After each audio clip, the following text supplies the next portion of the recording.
Shalom teman-teman, saat ini kita mau beribadah bersama-sama. Mari sebelum itu kita saat teduh sejenak, mari persiapkan hati kita. Beribadahlah kepada Tuhan dengan sukacita, datanglah ke hadapannya dengan sorak-sorai. Amin. Mari kita angkat pujian segala puji syukur.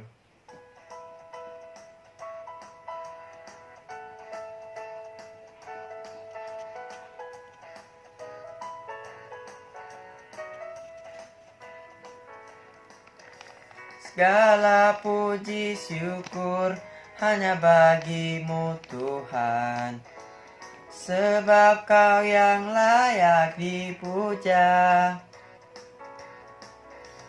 Kami mau bersorak, tinggikan nama-Mu Tuhan. Haleluya. Soraklah haleluya, soraklah haleluya, haleluya. Soraklah haleluya, soraklah haleluya, haleluya. Segala puji syukur hanya bagimu Tuhan, sebab Kau yang layak dipuja. Kami mau bersorak, tinggikan nama-Mu Tuhan. Haleluya.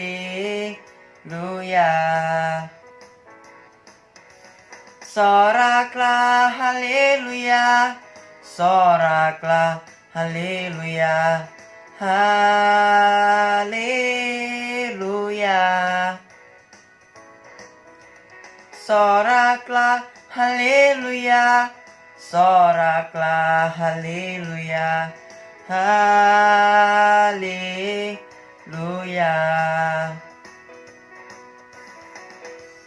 Soraklah haleluya.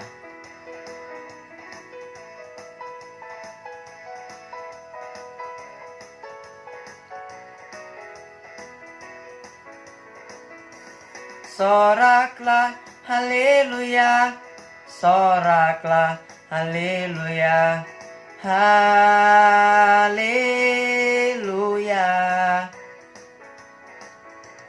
Soraklah haleluya, soraklah haleluya, haleluya,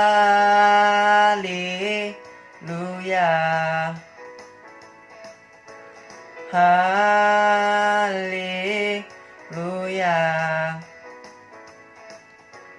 haleluya.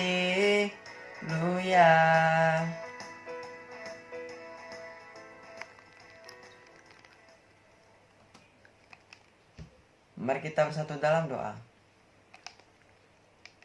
Tuhan, terima kasih atas semua berkat-Mu Tuhan yang telah Kau berikan kepada kami. Tuhan, sekarang kami akan memulai ibadah kami Tuhan. Berkatilah kami Tuhan dalam ibadah kami Tuhan, agar kami dapat sungguh-sungguh Tuhan dalam menjalankan ibadah kami Tuhan, dan sungguh-sungguh Tuhan dalam mendengarkan firman Tuhan. Dan Tuhan, sekarang sedang maraknya virus corona Tuhan, kiranya Engkau dapat memimpin kami Tuhan, agar kami bisa terlindungi dari virus itu Tuhan, dan bumi ini bisa pulih seperti biasa Tuhan. Terima kasih Tuhan, dalam nama Tuhan Yesus kami sudah ucap syukur, amin. Sebelum kita mendengarkan firman Tuhan, mari kita angkat pujian Satu Hal Yang Kurindu.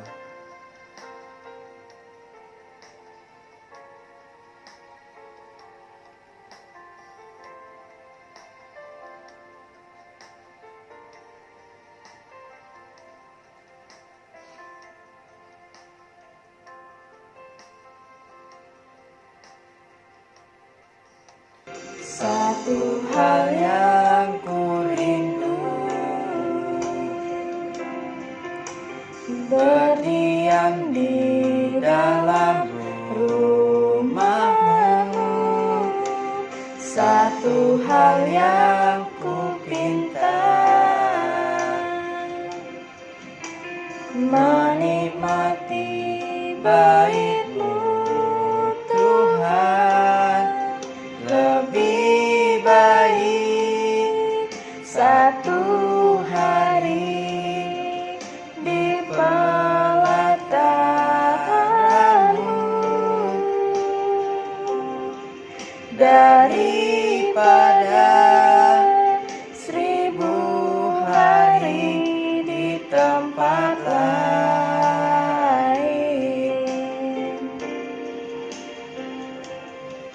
Memuji-Mu, menyembah-Mu, Kau Allah yang hidup, dan menikmati semua kemurahan-Mu.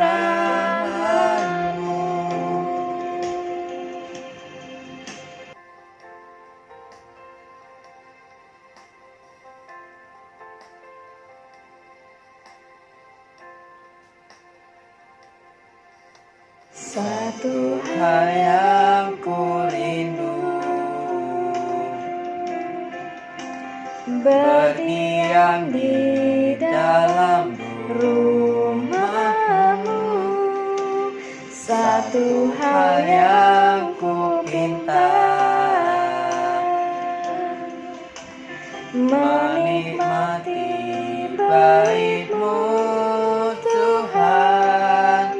Lebih baik satu hari di pelataran-Mu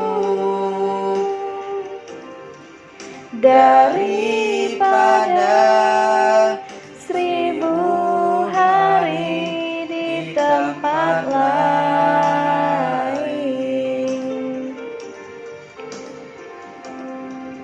Memuji-Mu,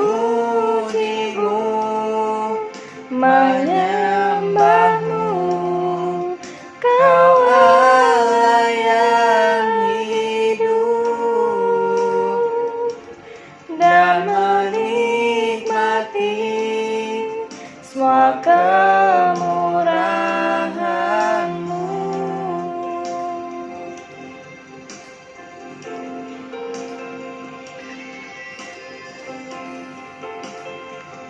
Satu hal yang ku rindu, berdiam di dalam rumah-Mu Tuhan.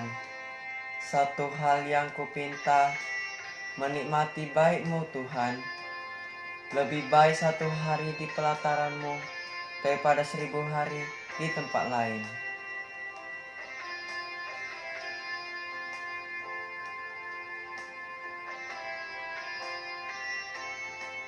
Lebih baik satu hari di pelataran-Mu daripada 1000 hari di tempat lain. Memuji-Mu, menyembah-Mu, Kau Allah yang hidup, dan menikmati semua kemurahan-Mu.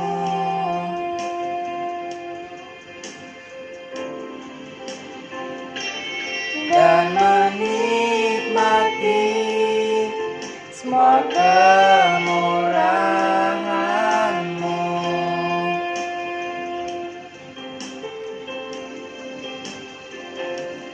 Dan menikmati semua kemurahan-Mu.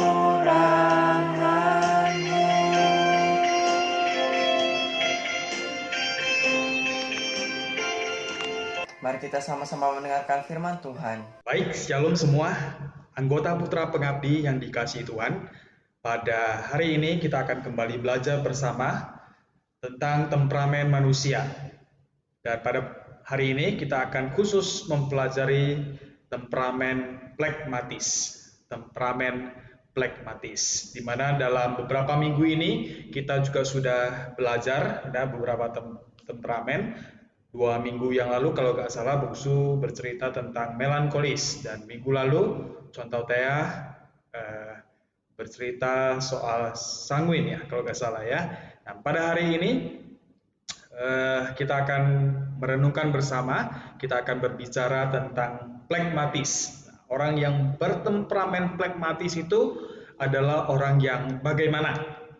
Nah, di sini dikatakan bahwa orang yang bertemperamen plekmatis itu adalah merupakan seseorang yang memiliki sifat alamiah pendamai. Tidak suka kekerasan, merupakan orang yang mudah diajak bergaul, ramah dan menyenangkan. Ia adalah tipe orang yang bisa membuat sekelompok orang tertawa terbahak-bahak oleh humor-humor keringnya meski ia sendiri tidak tertawa. Ya, ada orang yang kayak gitu. Dia berbicara dan membawa humor, orang lain tertawa, dia sendiri tenang-tenang saja.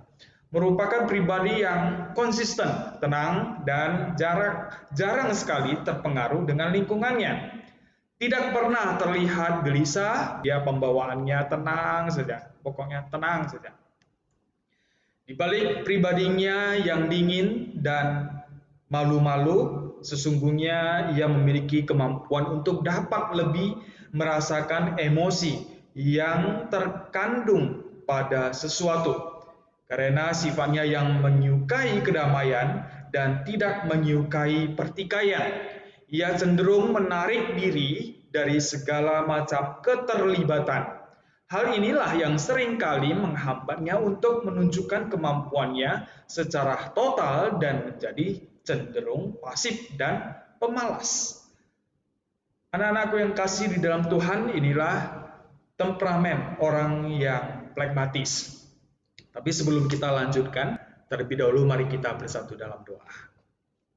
Bapa yang di surga, kami bersyukur untuk kesempatan pada hari ini. Biarlah Engkau terus menyertai kami secara khusus di dalam perenungan firman Tuhan dan juga untuk pembelajaran kami pada hari ini tentang seseorang yang bertemperamen plekmatis. Bapa, biarlah juga Engkau yang sendiri berbicara kepada kami supaya kami mengerti karakter kami, temperamen kami yang sudah Tuhan ciptakan di dalam diri kami.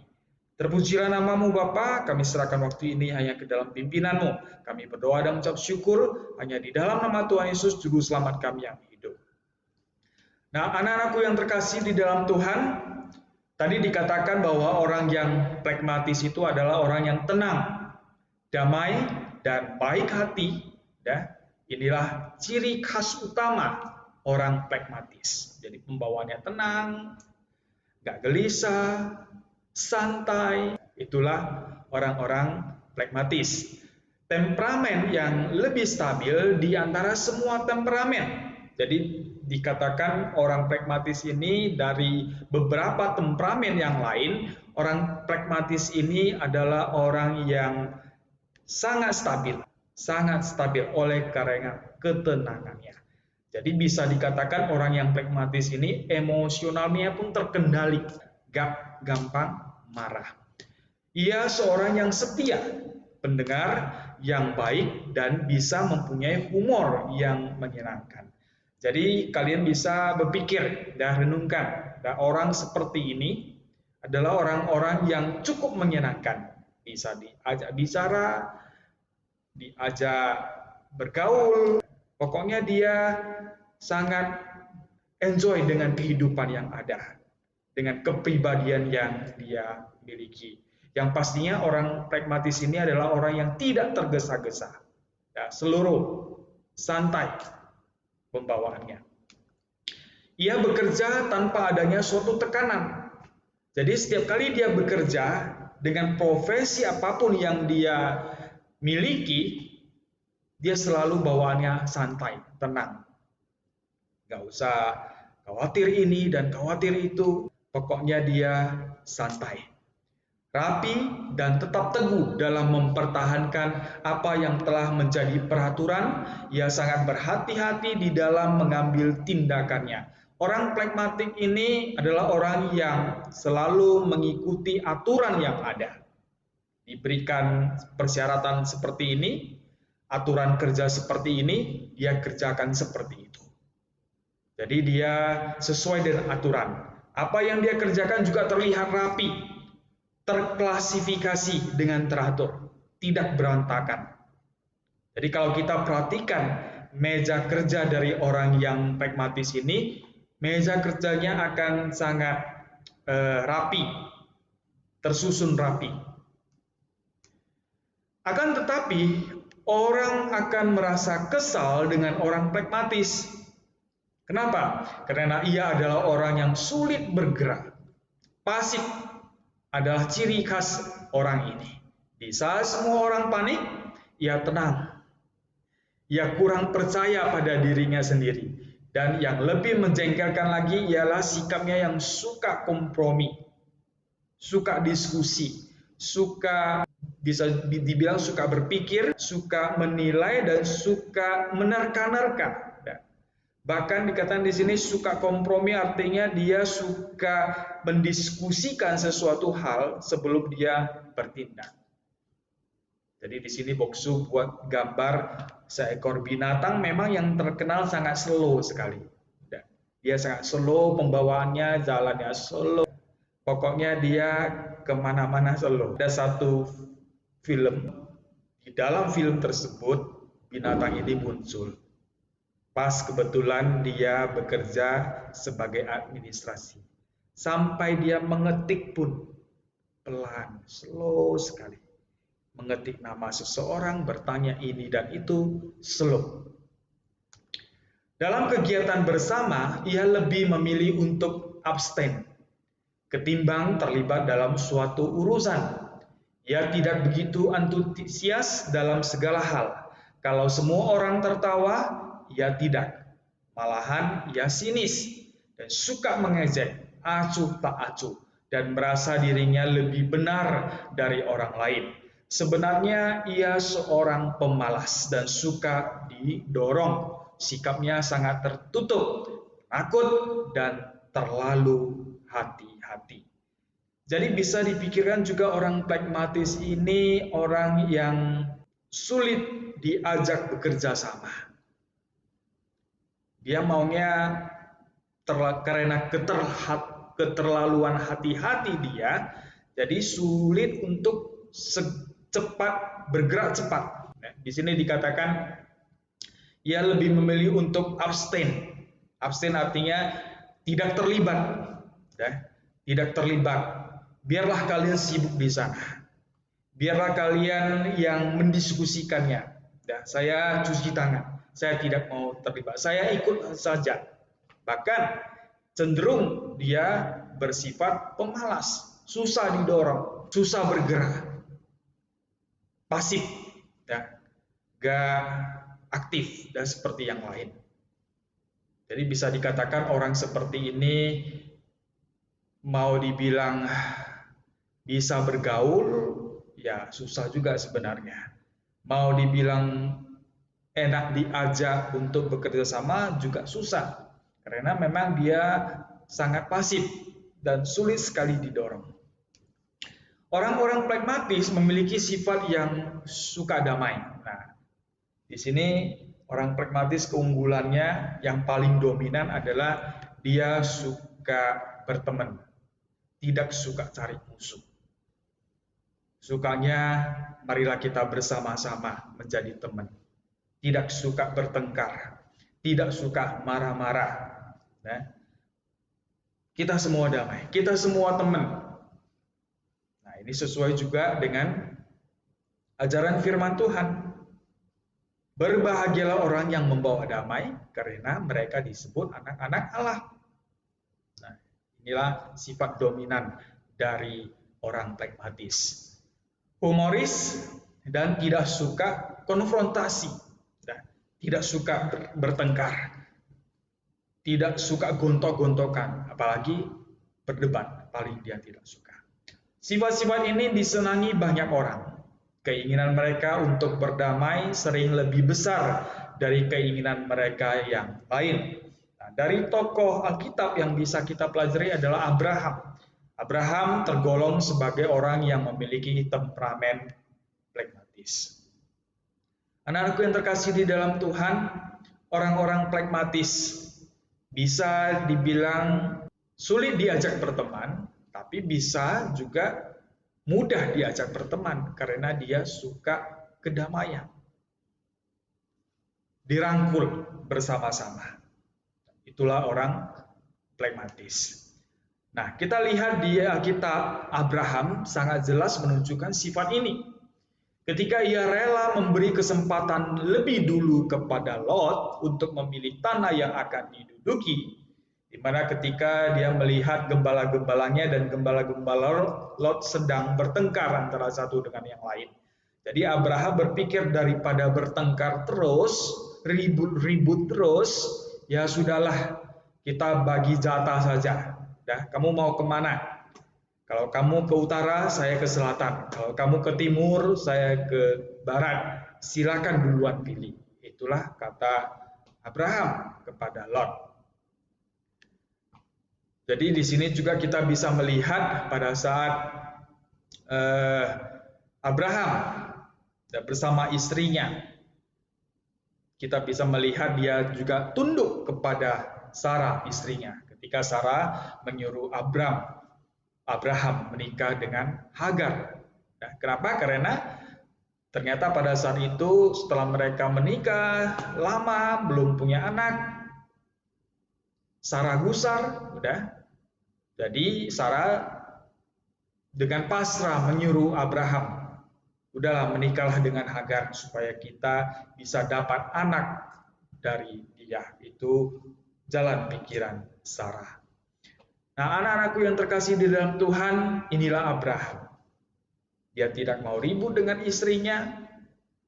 Dia oke-oke saja. Baiklah, kalau memang itu yang kau inginkan. Akhirnya Abraham pun menikah dengan Hagar. Dari Hagar dapatlah seorang anak yang dinamai Ismail.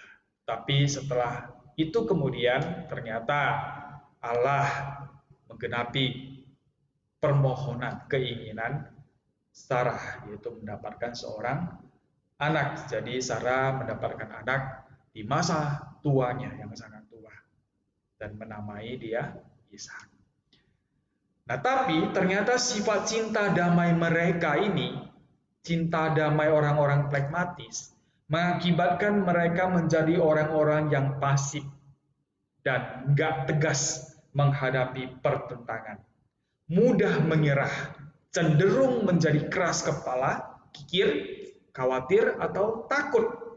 Kelemahan-kelemahan ini membuat mereka enggan memulai suatu kegiatan. Nah, inilah orang pragmatis. Anak-anakku yang terkasih di dalam Tuhan, tentu ada keuntungan, ada kekuatan, ada kelebihan, dan ada kelemahan dari orang pragmatis ini. Dari apa yang sudah kita baca bersama tadi, dari apa yang sudah kita dengar bersama tadi. Nah, di 1 Timotius 4 ayat 12 mengatakan ini kepada kita. Jangan seorang pun menganggap engkau rendah, karena engkau muda. Jadilah teladan bagi orang-orang percaya dalam perkataanmu, dalam tingkah lakumu, dalam kasihmu, dalam kesetiaanmu, dan dalam kesucian. Anak-anakku yang terkasih di dalam Tuhan, ingat Tuhan menciptakan kita manusia spesial. Tuhan menciptakan kita tentu berbeda dengan yang lain. Tetapi kita di mata Tuhan, kita adalah ciptaan yang khusus, ciptaan yang spesial, ciptaan yang sangat berharga di mata Tuhan. Anak-anakku yang terkasih dalam Tuhan, pada hari ini, apa yang sudah kita dengar, secara tegas melalui firman Tuhan mengatakan kepada kita di 1 Timotius 4 ayat 12, jangan seorang pun menganggap engkau rendah karena engkau muda. Artinya di sini bahwa siapapun dirimu, jangan kamu merasa saya tidak berguna. Jangan kamu merasa karena saya punya temperamen seperti ini, jadi saya tidak bisa bergaul dengan yang lain. Tidak. Tetapi kita ini istimewa. Kita ada apa adanya. dan kita sangat berharga di mata Tuhan. Nah, anak-anakku yang terkasih dalam Tuhan, kembali firman Tuhan menegaskan, jadilah teladan bagi orang-orang percaya dalam perkataanmu, dalam tingkah lakumu, dalam kasihmu, dalam kesetiaanmu, dan dalam kesucianmu. Di beberapa minggu yang lalu juga Bungsu sudah men-sharingkan akan topik ini. Kita harus jadi teladan, kita harus jadi model, kita harus jadi contoh terhadap sesama kita. Artinya, Tuhan menciptakan kita dengan kemampuan yang ada, talenta yang ada, temperamen yang khusus, yang spesial. Tuhan ingin kita menjadi teladan bagi sesama kita. Tuhan tidak ingin kita menganggap diri kita ini gak memiliki apa-apa. Tuhan tidak ingin kita menjadi lemah dan tidak berdaya. Tidak. Tetapi Tuhan menciptakan kita manusia, memiliki ciri khas yang baik, yang bisa menjadi berkat bagi banyak orang. Anak-anakku yang terkasih dalam Tuhan, kiranya firman Tuhan yang singkat ini, di dalam ibadah singkat kita ini pada hari ini, khususnya dalam kegiatan Putra Pengabdi, dan kita ini adalah anggota Putra Pengabdi, Boys Brigade, itu adalah orang-orang yang terpilih dari sekian banyak orang, maka seharusnya kita menjadi contoh, berperilaku sesuai dengan kehendak Tuhan, berperilaku sebagai anak-anak Tuhan yang sudah Tuhan pilih sendiri dari sekian banyak orang. Nah, kiranya kita sungguh-sungguh merenungkan ini. Tinggal satu temperamen lagi, nanti kita akan bahas kembali. Ya. Tetapi dalam 3 minggu ini, dari melankolis, dari sanguin, hari ini pragmatis, mungkin minggu depan koleris. Nah, setelah kita belajar temperamen-temperamen ini, nanti kita akan melihat pribadi kita ini sesungguhnya di temperamen yang mana, dan dengan temperamen yang sudah dibentuk, diciptakan Tuhan di dalam diri kita, bagaimana kita menghadapi hidup kita, bagaimana kita menjalani hidup kita. Oke? Baik, mari kita berdoa. Bapa yang di surga, terima kasih untuk kesempatan yang masih Tuhan berikan. Terima kasih untuk pembelajaran hari ini. Terima kasih untuk firman yang sudah Tuhan nyatakan dalam diri kami. Biarlah melalui temperamen-temperamen manusia yang berbeda ini kami mengetahui bahwa Tuhan menciptakan kami secara luar biasa. Dengan temperamen-temperamen yang berbeda, kami dimaksudkan untuk saling menolong, saling membangun antara satu dengan yang lainnya. Terlebih kami yang sebagai anggota Putra Pengabdi di tempat ini, biarlah Tuhan terus mengajar kami, membimbing kami, jadikan kami sebagai teladan, sebagai contoh bagi orang-orang yang ada di sekitar kami. Terima kasih Bapa, terpujilah namamu. Kami berdoa dan mengucap syukur hanya di dalam nama Tuhan Yesus Juru Selamat kami yang hidup. Amin. Nah, anak-anakku yang terkasih dalam Tuhan, hari ini kuisnya gampang. Nah, kalau kita tadi dengarkan dengan baik-baik. Yang pertama, tulislah kekuatan dan kelemahan dari seseorang yang bertemperamen pragmatis. Artinya tulislah kelebihan ya, kelebihan dan kelemahan dari seseorang yang bertemperamen pragmatis. Jadi diklasifikasi ya, kelebihannya apa, kekurangannya apa, gitu ya. Yang kedua, jenis-jenis pekerjaan apa yang cocok untuk orang pragmatis kira-kira? Dari apa yang sudah kita dengarkan tadi. Jadi dari sini kita bisa menentukan orang pragmatis ini cocoknya kelak setelah bekerja, cocoknya mencari pekerjaan apa. Oke? Nah, setelah Anda tulis jawabanmu, ya, kirimlah jawaban Anda ke Google Classroom Mapel Mandarin. Google Classroom Bapak, ya, Mapel Mandarin. Deadline 18 Agustus, pukul 6 sore. 18 Agustus, pukul 6 sore. Lewat dari jam 6, Boksu tidak akan terima lagi. Oke? Sampai di sini, sekian dan terima kasih.